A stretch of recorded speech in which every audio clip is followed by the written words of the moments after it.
आप सभी का स्वागत है।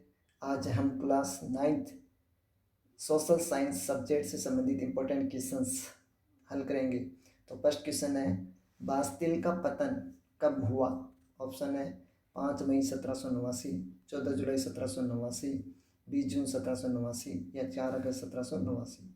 तो इसका आंसर है 14 जुलाई 1789 को बास्तिल किले का पतन किया गया। और बास्तिल का जो किला है ये किस क्रांति से जुड़ा हुआ है? ये फ्रांस की क्रांति से जुड़ा हुआ है। तो फ्रांस की क्रांति की जो शुरुआत 14 जुलाई 1789 से ही मानी जाती है। और इस दिन जो फ्रांस में बास्तिल किले का पतन किया गया। और ये बास्तिल का जो किला था वो वर्साई जो महल था, राजा का महल था, उससे पूर्व की तरफ था। तो वर्साई से यह पूर्व की ओर स्थित था। फिर नेक्स्ट क्वेश्चन है, और इस किले से 7 कैदियों को छुड़ाया गया। नेक्स्ट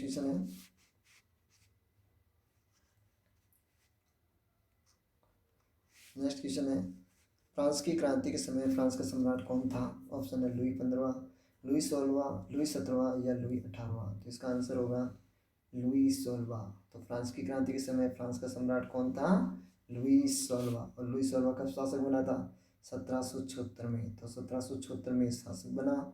और जब शासक बना था तब कितने वर्ष की आयु का था?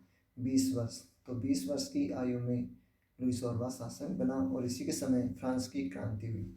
नेक्स्ट क्वेश्चन है, नेपोलियन बोनापार्ट स्वयं को फ्रांस का सम्राट कब घोषित किया? ऑप्शन है 1803, 1804, 1805 या 1806। तो इसका आंसर है 1804 में। तो नेपोलियन बोनापार्ट ने स्वयं को फ्रांस का सम्राट 1804 में घोषित किया। नेक्स्ट क्वेश्चन है, लुई 16 को सार्वजनिक रूप से कब फांसी दी गई? ऑप्शन है 21 जनवरी 1793, 21 जनवरी 1795, 21 जनवरी 1794 या 21 जुलाई 1776 में। तो इसका आंसर है 21 जनवरी 1793 में लुई 16 को सार्वजनिक रूप से देशद्रोह का जो मुकदमा चलाकर या देशद्रोह का आरोप लगाकर इसको फांसी दी गई। नेक्स्ट क्वेश्चन है, फ्रांस की महिलाओं को कब मताधिकार प्राप्त हुआ? ऑप्शन है 1791, 1804, 1794 या 1746। तो फ्रांस की महिलाओं को 1746 में जो फ्रांस की महिलाओं को मताधिकार प्राप्त हुआ था। तो फ्रांस की महिलाओं को मताधिकार 1746 में प्राप्त हुआ। नेक्स्ट क्वेश्चन है, नेपोलियन बोनापार्ट का पतन किस युद्ध में हुआ था? ऑप्शन 1815 में वाटरलू युद्ध, 1811 में मातीपी युद्ध, 1809 में नील का युद्ध, 1812 में रूस का युद्ध। तो इसका ऑप्शन है 1815 में वाटरलू का युद्ध। तो ये नेपोलियन बोनापार्ट का अंतिम युद्ध था, वाटरलू का युद्ध, जो 1815 में लड़ा गया और इसी में नेपोलियन बोनापार्ट का पतन हुआ। नेक्स्ट क्वेश्चन है, लुई 16 के द्वारा एस्टेट जनरल की बैठक कब व कहाँ बुलाई गई? 20 जून 1789 को वर्साई के महल में, 5 मई 1789 को वर्साई के महल में, 14 जुलाई 1789 को आस्तिल दुर्ग में या 4 जुलाई 1789 को पेरिस के दुर्ग में। तो इसका आंसर है 5 मई 1789 को वर्साई के महल में लुई 16 ने एस्टेट जनरल की बैठक बुलाई। और इस बैठक बुलाने के उद्देश्य यह था कि राजा जो नए टैक्स या जनता पर नए कर लगाना चाहता था। और उस समय जो फ्रांस का समाज था वो 3 एस्टेट्स में बटा हुआ था। तो प्रथम एस्टेट्स में जो कुलीन वर्ग आता था, सेकंड एस्टेट में प्रथम में पादरी, सेकंड में कुलीन आते थे और तीसरे में जनसाधारण थे, यानी मध्यम वर्ग जो इसी में शामिल था। तो इस प्रकार से इस सभा में जो 300 प्रतिनिधि प्रथम एस्टेट से, 300 प्रतिनिधि सेकंड से और 600 प्रतिनिधि जो तीसरे से पहुँचे थे। फिर नेक्स्ट क्वेश्चन है, टेनिस कोर्ट की शपथ कब ली गई? जब एस्टेट जनरल की बैठक हुई थी तो तीसरे एस्टेट ने की जो मांग उठाई और उन मांगों को राजा के द्वारा न मानने पर वहाँ उनसे निष्कासित कर दिया गया, उनको निकाल दिया गया। तब वो टेनिस कोर्ट पहुँचते हैं। तो तीसरे एस्टेट्स ने टेनिस कोर्ट पहुँचकर टेनिस कोर्ट की शपथ ली थी। और यह शपथ कब ली गई? तो ऑप्शन है 20 जून 1789, 5 मई 1789, 4 अगस्त 1789 या 14 जुलाई 1789। तो इसका आंसर है 20 जून 1789 को टेनिस कोर्ट में शपथ ली। और इनमें जो महत्वपूर्ण भूमिका निभा रहा था, एक तो आपके मिराबो था, तो मिराबो ने टेनिस कोर्ट में महत्वपूर्ण भूमिका निभाई है, एक प्रकार से कुलीन वर्ग परिवार से संबंधित था। और एक था ओबेसिया, तो ओबेसिया भी टेनिस कोर्ट की शपथ से जुड़े हुए हैं। और इन्होंने एक पुस्तक लिखी थी ओबेसिया ने, और इस पुस्तक का नाम इम्पोर्टेंट है। तीसरा एस्टेट्स क्या है, तो तीसरा एस्टेट्स क्या है, ये पुस्तक किसकी है, ये ओबेसिया की पुस्तक है। तो ये क्वेश्चन भी इम्पोर्टेंट है। नेक्स्ट क्वेश्चन है, फ्रांस के राष्ट्रीय गान का नाम क्या है। ऑप्शन है टाइल, मार्सिले, गिलोटिन या सोकोलात। तो इसका आंसर होगा मार्सिले। तो फ्रांस का राष्ट्रीय गान कौन सा था, मार्सिले। नेक्स्ट क्वेश्चन है, जैकोबिन का नेता कौन था। ऑप्शन है रोबेसियर, मिराबो, दांते या रोजेट दिलाई। तो रोबेस्पियर को जैकोबिन दल का जो नेता था, जैकोबिन दल की स्थापना की थी। और ये जो रोबेस्पियर था ये 1793 से लेकर 1794 तक रहा। और इसी युग को आतंक के रूप में भी जाना जाता है। फ्रांस में जो आतंक का युग रहा था, और इसी दौरान काफ़ी लोगों की हत्या की गई थी। और बाद में जब जुलाई 1794 में रोबेसियर को भी गिलोटिन पर चढ़ाया गया, फांसी पर दी गई, तो ये आतंक का युग समाप्त हो गया था। तो आतंक का युग किसकी मृत्यु से समाप्त हुआ था, रोबेसियर की। और ये किस दल का था, जैकोबिन दल का नेता था। नेक्स्ट क्वेश्चन है, सोकुलात के नाम से जाना जाता था। ऑप्शन है जैकोबिन, जिरोंदिस्ट, गिलोटिन या डायरेक्टरी। तो इसका आंसर जैकोबिन ही होगा। यानी जो जैकोबिन दल था, जिसका जो संस्थापक अभी मैंने बताया रोबेस्पियर, तो रोबेस्पियर जो इसका संस्थापक था, और इनके जो अनुयायी थे वो सोकुलात के रूप में जाने जाते थे। तो जैकोबिन दल के अनुयायी क्या कहलाते थे, सोकुलात। नेक्स्ट क्वेश्चन है, फ्रांस में उपजे विचारों से प्रेरणा लेने वाले जो भारतीय कौन थे। ऑप्शन है राजा राम मोहन राय, टीपू सुल्तान, उपरोक्त दोनों, उपरोक्त में से कोई नहीं। तो इसका आंसर होगा उपरोक्त दोनों, यानी राजा राम मोहन राय और टीपू सुल्तान ने फ्रांस के विचारों से प्रेरणा ली। फिर नेक्स्ट क्वेश्चन है, फ्रांस में आतंक का युग कब से कब तक रहा। अभी मैंने आपको बताया था। तो ऑप्शन है 1793 से 1794, 1893 से 1804, 1994 से 1995 या 1693 से 1695। तो इसका आंसर क्या होगा, 1793 से लेकर 1794 में फ्रांस में आतंक का युग रहा था, क्योंकि इस समय के दौरान काफ़ी लोगों को फांसी या गिलोटिन पर चढ़ाया गया था। फिर बाद में जो जुलाई 1794 में जो रोबेसियर को फांसी दी गई, यानी इस सब का जो कार्यकर्ता था वो था रोबेस्पियर, और इसी रोबेस्पियर को जो फांसी दी गई जुलाई 1794 में, और इसी के साथ में आतंक का युग भी समाप्त हुआ था। नेक्स्ट क्वेश्चन है, लिब्रे क्या था, फ्रांस की मुद्रा, फ्रांस का राष्ट्रीय गान, चर्च का नाम या राजा के पुत्र का नाम। तो इसका आंसर है फ्रांस की मुद्रा। तो लिब्रे क्या थे, एक प्रकार से फ्रांस की मुद्रा थी। और ये फ्रांस की मुद्रा को कब समाप्त किया गया था, 1794 में। तो लिब्रे को कब समाप्त किया गया, 1794 में, और ये फ्रांस की मुद्रा थी। नेक्स्ट क्वेश्चन, चर्च द्वारा वसूल किया जाने वाला कर था। ऑप्शन है टाइद, कॉर्वी या गेबेल। तो इसका आंसर है टाइद। तो टाइद चर्च के द्वारा वसूल किया जाने वाला एक प्रकार से धार्मिक कर था। तो टाइद क्या था, एक प्रकार से धार्मिक कर था। जबकि टाइल क्या था, ये सीधे राज्य के द्वारा वसूल किया जाने वाला कर था। तो सीधे राज्य के द्वारा वसूल किया जाता था वो टाइल था।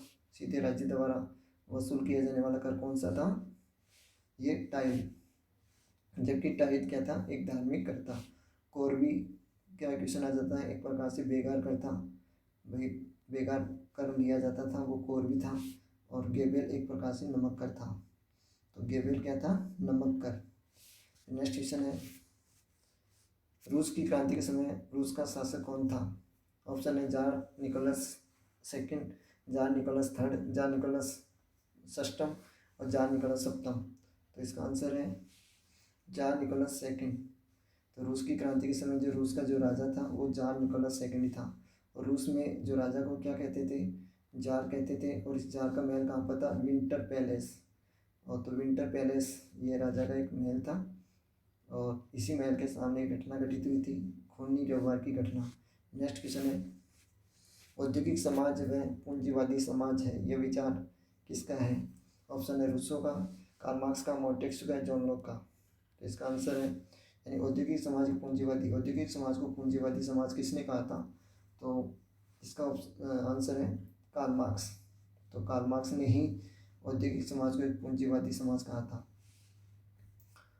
और इसने कहा था भाई दुनिया के सभी मजदूरों एक हो जाओ, तुम्हारे पास होने के लिए कुछ नहीं लेकिन पाने के लिए सब कुछ है। तो ये वाक्य भी किसका है? कार्ल मार्क्स का। नेक्स्ट क्वेश्चन है ड्यूमा का गठन कब किया गया? ऑप्शन है 1906, 1907, 1905 या 1908। तो इसका आंसर है 1905 में। तो राजा ने ड्यूमा का गठन किया था 1905 में। ड्यूमा क्या थी? संसद थी। तो ड्यूमा एक प्रकार से जो संसद थी जिसका गठन राजा ने 1905 में किया। नेक्स्ट क्वेश्चन है रूस में बोल्शेविक क्रांति कब हुई? ऑप्शन है 1917, 1916, 1917 या 1918। तो इसका आंसर है 1915। तो 1915 में इसका आंसर 1917 है। तो 1917 यानी इसका आंसर क्या आएगा? 1917 में आपके रूस में बोल्शेविक क्रांति हुई थी। तो रूस में बोल्शेविक क्रांति कब हुई? 1917 में। नेक्स्ट क्वेश्चन है रूस में प्रथम क्रांति कब हुई? ऑप्शन है 1905, 1906, 1960 या 1907। तो देखो रूस में जो प्रथम क्रांति की जो घटना के रूप में जानी जाती है वो 1905 की घटना जानी जाती है। नेक्स्ट क्वेश्चन है रूसी स्टीम रोलर किसे कहा जाता था? ऑप्शन है रूस के राष्ट्रीय गीत को, रूस की शाही सेना, रूस के राजा का महल या रूस की संसद। तो इसका आंसर होगा रूस की शाही सेना। तो रूस की शाही सेना रूसी स्टीम रोलर कहलाती है। नेक्स्ट क्वेश्चन है चेका क्या थी? ऑप्शन है एक गुप्तचर पुलिस, एक क्रांतिकारी महिला, एक रूस की क्रांति का नेता या रूस की चेक पोस्ट। तो इसका आंसर है एक गुप्तचर पुलिस। तो एक गुप्तचर पुलिस थी चेका। चेका क्या थी? गुप्तचर पुलिस। नेक्स्ट क्वेश्चन है रूस में प्रथम पंचवर्षीय योजना की अवधि बताइए। तो ऑप्शन है 1927 से 1932, 1920 से 1925, 1919 से 1922, 1910 से 1915। तो इसका आंसर है 1927 से लेकर 1932 में रूस में प्रथम पंचवर्षीय योजना प्रारंभ हुई थी। और विश्व में सबसे पहले पंचवर्षीय योजना प्रारंभ करने वाला जो देश है वो भी कौन था? रूस। नेक्स्ट क्वेश्चन है रूस में सामूहिक खेत को क्या कहा जाता था? ऑप्शन है कोलखोज, कुलुप, ड्यूमा या स्टीम रोलर। तो इसका आंसर है कोलखोज। तो रूस में जो सामूहिक खेत होते थे वो कोलखोज कहलाते थे, जबकि जो संपन्न किसान थे रूस में, जो संपन्न किसान थे, शाही किसान थे, वो क्या कहलाते थे? कुलुप कहलाते थे। तो किसानों को कुलुप और जो सामूहिक खेतों को कोलखोज कहा गया।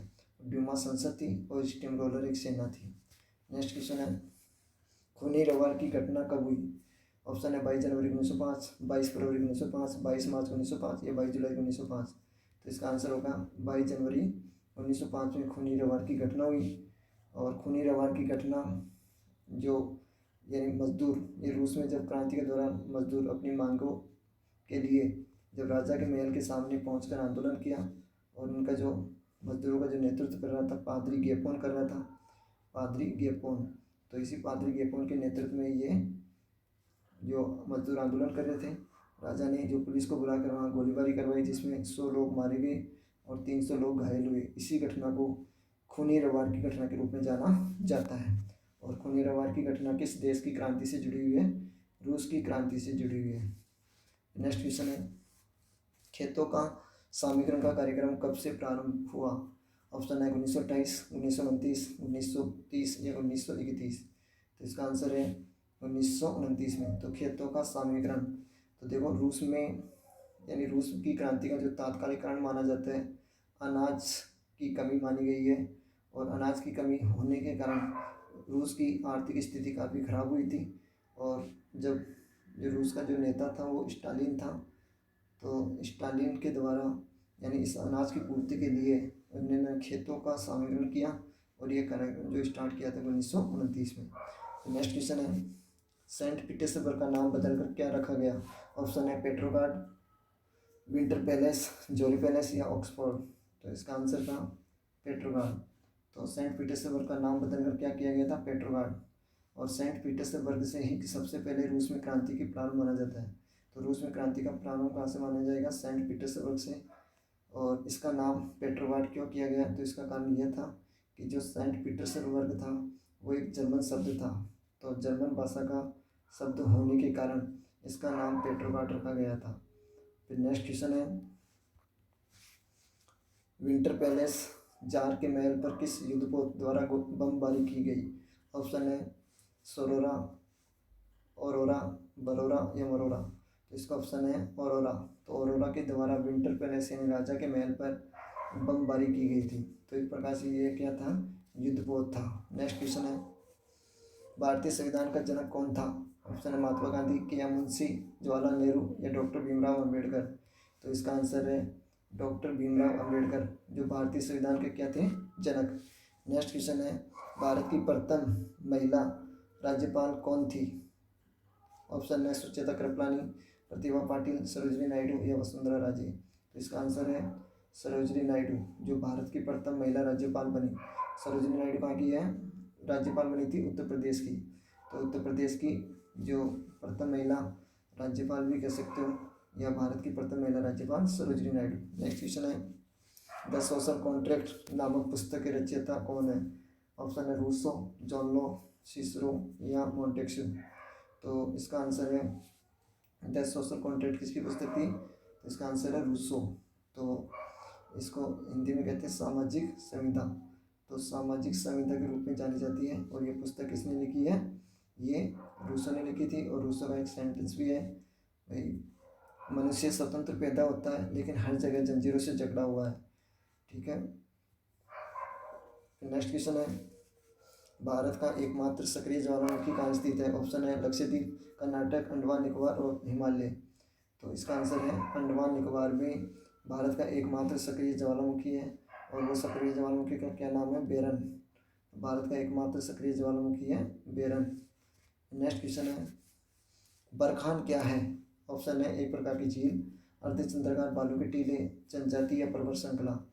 तो इसका आंसर होगा अर्धचंद्राकार बालू के टीले क्या कहलाते हैं? बरखान। और ये सबसे ज़्यादा जो राजस्थान में जो चूरू जिले में सबसे ज़्यादा पाए जाते हैं। नेक्स्ट क्वेश्चन है, भारतीय पठार दक्कन के पठार की आकृति कैसी है? जो भारत का जो पठार है, तो इसको प्रायद्वीपीय पठार कहते हैं। और प्रायद्वीपीय पठार दो भागों में बांटा गया है, एक तो दक्कन के पठार और एक है महान उच्च भूमि। तो महान उच्च भूमि, तो महान उच्च भूमि और दक्कन के पठार, ये दोनों जो भाग है ये प्रायद्वीपीय पठार के भाग है। और जो आपका जो प्रायद्वीपीय पठार है उसकी आकृति कैसी है? तो इसका आंसर होगा त्रिभुजाकार। तो इसकी आकृति कैसी है? त्रिभुजाकार। और इसमें जो मिट्टी पाई जाती है वो काली मिट्टी पाई जाती है। तो भारत का सबसे बड़ा या सबसे प्राचीन जो भौतिक प्रदेश है वो प्रायद्वीपीय पठार ही है। नेक्स्ट क्वेश्चन है, लोकतंत्र की क्या विशेषता नहीं है? यानी लोकतंत्र की कौन सी विशेषता नहीं है? ऑप्शन है जनता द्वारा निर्वाचित सरकार, स्वतंत्र व निष्पक्ष चुनाव, एक व्यक्ति एक वोट या वंशानुशासन। तो इसका आंसर होगा वंशानुशासन, यानी वंश के अनुसार शासन नहीं होना चाहिए। ये लोकतंत्र की विशेषता नहीं है। फिर है, भारत का संविधान कब बनकर तैयार हुआ?